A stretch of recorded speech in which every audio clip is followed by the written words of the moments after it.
डोईवाला के स्वामी राम हिमालयन विश्वविद्यालय Jolly Grant में आज 2 दिवसीय 13वीं national conference on health education 2022 में बतौर मुख्य अतिथि मुख्यमंत्री पुष्कर सिंह धामी ने शिरकत की है। साथ ही आपको बता दें कि कार्यक्रम की शुरुआत हुई और परिसर में नवनिर्मित अत्याधुनिक skills and simulation centre of excellence का भी उद्घाटन हुआ है। कार्यक्रम में मुख्यमंत्री पुष्कर सिंह धामी के साथ नीति आयोग के सदस्य डॉक्टर वीके पाल के साथ ही देश विदेश के 75 से ज्यादा रिसर्चर्स फैकल्टी भी मौजूद रही और एसआरएचयू के कुलपति डॉक्टर ने बताया कि चिकित्सा शिक्षा और अनुसंधान के क्षेत्र में काम कर रही अंतर्राष्ट्रीय संस्था फेमर के सहयोग से उत्तराखंड में पहली बार national conference on health profession education का आयोजन एक अद्भुत अनुभव है।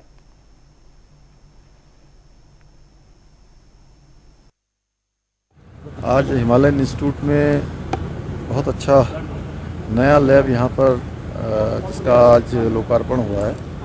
इसके लोकार्पण होने से हमारे सभी यहाँ पर जो विद्यार्थी हैं एमबीबीएस, एमडी और एमएस के, वो सब नए कौशल को सीखेंगे, अच्छी तरह से स्किल होंगे। निश्चित रूप से हमारी चिकित्सा शिक्षा के क्षेत्र में इसका अत्यधिक लाभ होगा। मुख्यमंत्री पुष्कर सिंह धामी ने कैंप कार्यालय में दिवंगत कांस्टेबल प्रदीप कुमार की पत्नी दीपमाला को 50 लाख रुपए की आर्थिक सहायता दी है। और आपको ये बता दें कि कांस्टेबल प्रदीप कुमार विकासनगर के क्षेत्राधिकारी कार्यालय में तैनात थे। 15 मई को उनकी दुर्घटना में मृत्यु हुई, जिसको लेकर सीएम धामी ने प्रदीप के परिवार को आर्थिक सहायता दी। साथ ही मुख्यमंत्री ने डीजीपी अशोक कुमार को निर्देशित किया है कि ऐसी सुदृढ़ व्यवस्था की जाए जिससे ऐसी घटना होने पर जवानों के परिवारजनों को कुछ आर्थिक मदद जरूर मिले।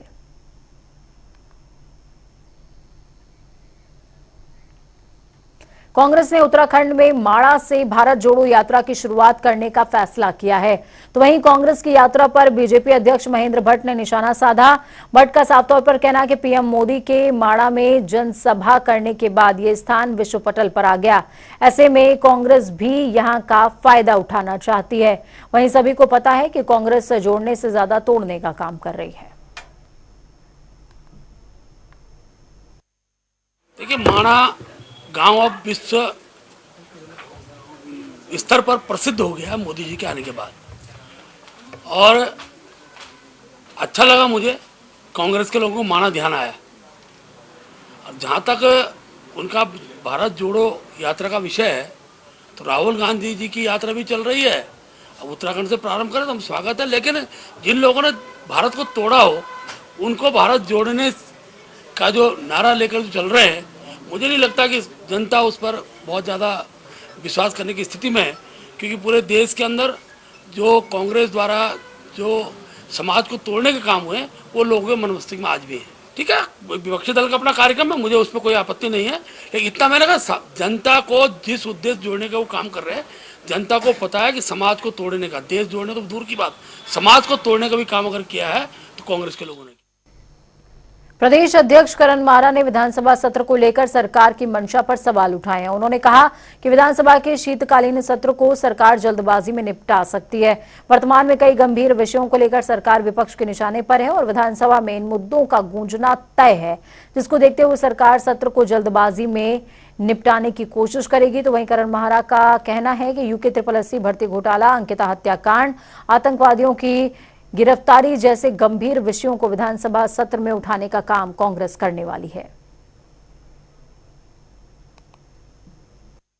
हाउस चलने पे है और मुझे जो लगता है जिस तरीके से SSC भर्ती घोटाला, विधानसभा में बैकडोर भर्ती, सचिवालय का मामला आया है, पुलिस भर्ती में मामले आ गए हैं, ओपन यूनिवर्सिटी के मामले हैं और अंकिता भंडारी मर्डर केस है, हरिद्वार में आतंकवादियों का पकड़ा जाना, वो भी यूपी पुलिस के द्वारा, उत्तराखंड की पुलिस को पता ही नहीं चलना एक विषय है।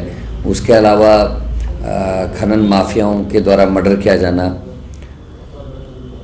केदार भंडारी का गायब होना, ममता का केस, यूपी पुलिस के गोलीबारी में देश प्रमुख की पत्नी की हत्या, दूसरे दिन खनन माफियाओं के द्वारा एक व्यापारी की हत्या, ये सारे ऐसे केसेस हैं जिस पे सरकार बैकफुट पे हो गई। मुझे लगता है सरकार बिजनेस नहीं होने का बहाना करके सत्र को 1 या 2 दिन में खत्म करने की कोशिश करेगी।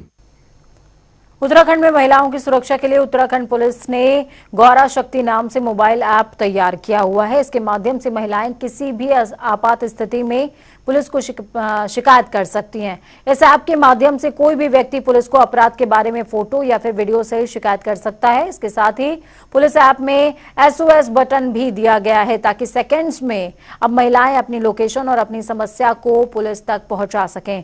तो वहीं DIG P रेणुका का साफ तौर पर कहना है कि महिलाओं की सुरक्षा के लिए विशेष अभियान पुलिस चला रही है।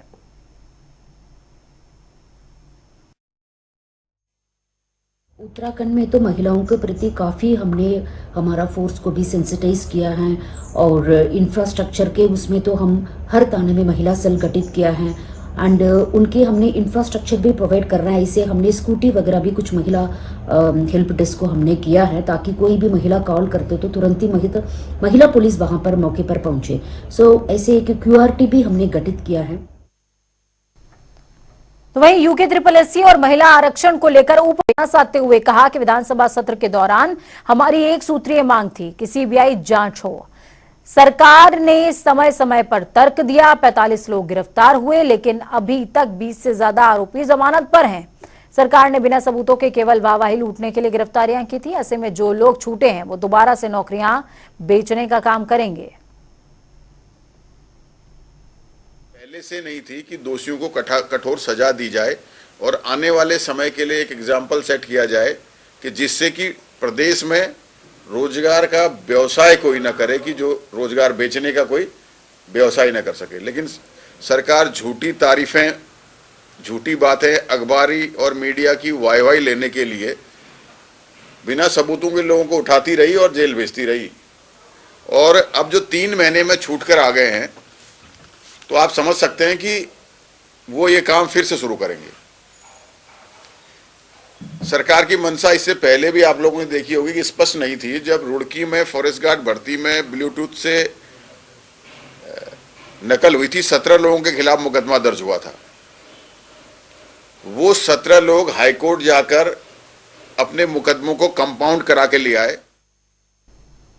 उत्तराखंड में बड़ी खबर सामने आई है। आपको बता दें कि भ्रष्टाचार के आरोपों में घिरे उद्यान निदेशक हरमिंदर सिंह बवेजा पर मंत्री गणेश जोशी ने बड़ी कार्रवाई करते हुए उन्हें टी बोर्ड से हटा दिया है।